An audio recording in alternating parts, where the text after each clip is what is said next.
Okay, in this tutorial we're going to pick up where we left off with our news page, and now I'm going to concentrate on this area here, this column to the right, which is currently empty. I'm going to put what we call a flight of nibs in this column. It's a single column, and I can either put this flight of nibs going all the way to the bottom of the page, or I can finish it here in line with the lead, and that leaves me the whole bottom of the page to put another 2 or 3 stories in maybe. So when I'm doing this flight of nibs down the right hand side, the first thing I need to consider is how I'm going to divide it off from the other 2 elements of the page. If you remember, we divided I'll just zoom in, go to my magnifying glass.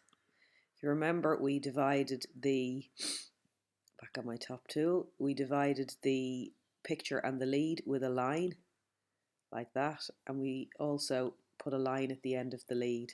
So that's how we've divided off those aspects of the page. So I can do the same here. I can just put a line all the way down the middle of the gutter here, if I want, and that will divide off the nibs from the other elements of the page. Or to vary the design a bit and add a bit more interest to it, I can put the nibs in a box on their own. And I can put them in a box with a tint and a border, or I can put them in a box with a tint and no border, or I can put them in a box with just a border and no tint. I've got a few different options, so we will try them all and see which we like the best. So to start with, I need to draw my box. I can just draw another picture box and lay the text on top of it, but the picture box has got no border on it, and there is a function underneath the rectangle frame tool which we picked for the picture box. Underneath there is the rectangle tool, and that box comes with a border on it, and also you can pull either text or pictures into this box, but we're not going to pull either in, we're just going to use it as a background box, but it already comes with a border, so we might as well choose that one. So we'll click on that and we'll go up and we will draw our box in the same way we drew picture and text boxes, and bring it all the way across and finish it there at the end of the lead to line up with it.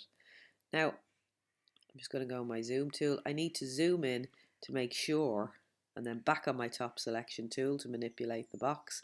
I need to make sure I am right on my guides with this box. It doesn't want to be sitting over a bit or under a bit. It needs to be right on the guides like that.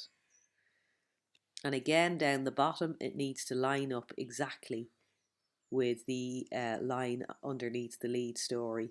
I can do this by pulling down a rule again, the same way I did here, to line up these. Or, as you can see, if I just move it up there, if I pull it down like this, you can see that InDesign puts a green line in, and that tells me when I'm lined up. So that does the same function as what I showed you here, where you can pull the rules down. So my box is lined up now. It's got a border on it. If I wanted to make that border heavier or lighter, I would use the same function that I did with the line tool. I would go up here and take the border off completely by taking it down to 0, or increase it by 1, 2, 3, 4, make it very heavy. You can see, if I just zoom in, that when you increase the size of the border, it takes the picture, it expands the picture box out past its expands the nibs box rather, out past its line. So if I just click on it there, as I've put a really thick border on it there, it's taken me out past my guide line that I had it on, which means I have to take it back again. And the same if you take the border off the box completely, it will be slightly under, and you'll have to. There it is on one, sorry. There it is on 1 point board. If I take it off, you can see that the box is now not quite on the margin line because it's taken the border off.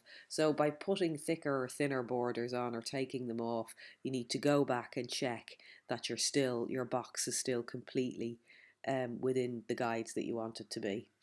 So I'm going to leave it with a 1 point border on it. I'm going to Control 0 for an overview. And now I'm going to think about, I might put a tint on the box.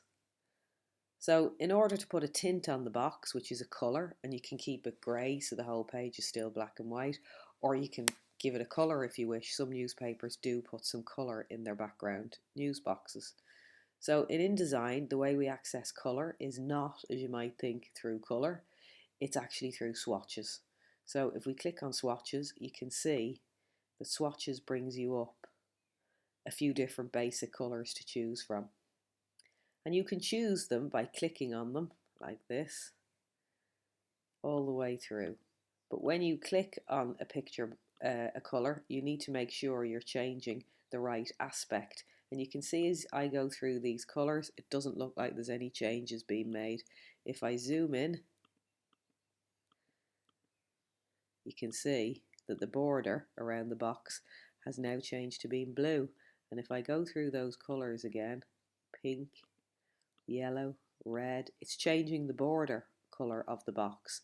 But I wanted to change the fill of the box. And what I need to do, if you try applying colours to something and it doesn't look like it's working, you need to check up here. I mean, you can zoom right in to see exactly what's happening, but also you need to check up here. These two boxes are very important when you're using colour or tints or washes or anything, because one affects the border of whatever box you're working on, and the other one affects the fill, the inside of it. So at the minute, the border box is sitting on top of the fill box. So that means any buttons I'm pressing are only affecting the border colour. So if I click on this other box, if I go back up here and click on the one underneath, and it's brought it to the top, and it's telling me that there's no fill inside this box. So if I put one in, let's say a black one, I've made the whole box black, which is obviously very dark. I wouldn't lay text on top of a full black box like that.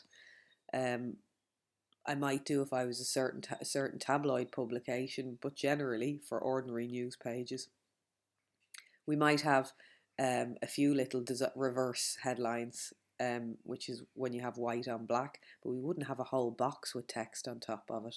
So I want to make that much lighter so that when I lay my text on top of it, it's visible. So I need to go to my tint box here, back on swatches panel, and you can see tint here. If I click on the arrow on the side, I can just bring the tint right down, right down to 20%. I'm going to bring that tint down to, and as you can see, if we just come off it, now we have, I'll press W for print preview. Now we have a light grey tinted box that we can put some nibs on top of. I can make this box any colour I want.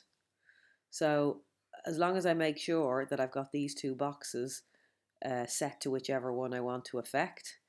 If I change the fill to blue, it's put me a 20% tint blue. That would be the full colour if I took it back up to 100, which again, like the black, is too dark.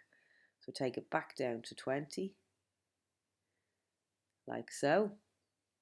And then I might change the border to blue, because if I zoom in, I haven't changed the border, just the fill, so the border should still be black, which it is. So I can leave it black if I want, or I can go back up here and click on my border, or my stroke as it's called in InDesign. It's hovered over, it's showing now. Fill and stroke. So I put stroke back on and click the blue button. And now, oh, I wasn't clicked on the box. Right, clicked on the box now.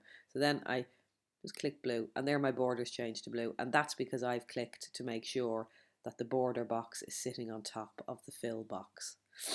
So that's how we change the colour of the boxes and the tint on them. So I have that on a 20.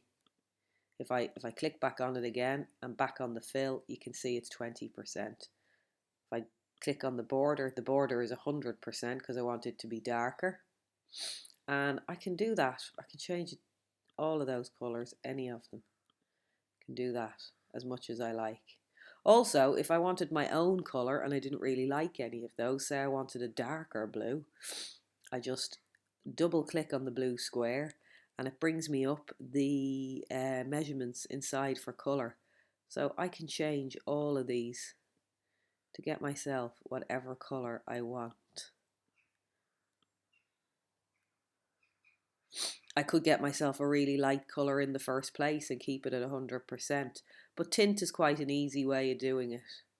If I made the colour darker, and you can see as I move these 4 colours, cyan, magenta, yellow and black, that's what all the colours in InDesign are made up of, different percentages of these 4 colours, CMYK. Black is for K, or sorry, K is for black even. So I can change this as much as I want. Make myself a really dark blue. I'm going into purple there. If I take the blue off, I'm going into pink now. So it's very easy to change all of these and get green, get whatever colour it is you're after. So if I made it a bit darker, you can see that's changed the colour of the box slightly. And here we can see the colours change from that lighter blue. Now I want mine actually to be grey. You can fiddle around with these colours for ages, and we don't do that so much in news. Obviously in magazines we would use this palette a lot and we would add a lot of other colours to it, but for news we tend not to use too much colour in the design of the page. The pictures on news provide the colour. So I'm going to click back on that and put it back all on black, a black border, and then click on my fill, a black fill, and that means with a 20% tint I've got a grey tinted box to put my nibs into. And in the next one we will place the nibs and put a little in brief header at the top.